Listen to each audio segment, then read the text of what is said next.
इस क्वेश्चन में हाइड्रोजन के ग्राउंड स्टेट का रेडियस दिया हुआ है, यानी आपके N1, यानी हाइड्रोजन के फर्स्ट ऑर्बिट का रेडियस दिया हुआ है 0.53 एंगस्ट्रॉम, जिसको हम बोलते हैं बोर्स रेडियस ही बोलते हैं, ठीक है। और आपको पता करना है कि Li+2 यानी हाइड्रोजन लाइक आयन का Li+2 आयन का फर्स्ट ऑर्बिट का रेडियस क्या होगा। तो ध्यान देंगे, आपका जो फर्स्ट ऑर्बिट का रेडियस होता है उसका वैल्यू होता है,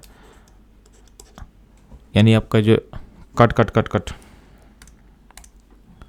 इस क्वेश्चन में हाइड्रोजन के ग्राउंड स्टेट का रेडियस दिया हुआ है, यानी आपके फर्स्ट ऑर्बिट का रेडियस दिया हुआ है, यानी n=1 का रेडियस दिया हुआ है 0.53 एंगस्ट्रॉम, और इसी को हम बोलते हैं बोर्स रेडियस,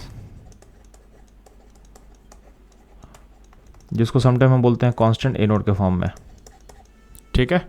और आपको इसका यूज करके बताना है कि Li+2 यानी का फर्स्ट ऑर्बिट का रेडियस क्या होगा। तो ध्यान देंगे, किसी भी एटम के रेडियस का एक्सप्रेशन क्या होता है, R होगा A0 n²/z। अब यहाँ पे अगर हम लिथियम के लिए अप्लाई करें तो लिथियम का जेड क्या होगा, लिथियम Z3 होगा। और यहाँ पे लिथियम के लिए N1 के लिए हमसे पूछा गया तो उसका N1 पुट कर सकते हैं। तो लिथियम के लिए फर्स्ट ऑर्बिट का जो रेडियस होगा A0 × 1²/3 यानी A0/3।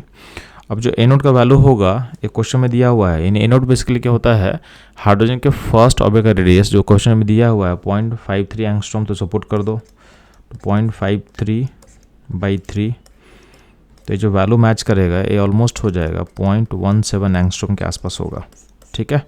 तो हमारा ऑप्शन जो सी होगा इस क्वेश्चन का करेक्ट आंसर होगा। तो ये था इस क्वेश्चन का एनालिसिस। मूव करता हम लोग नेक्स्ट क्वेश्चन में।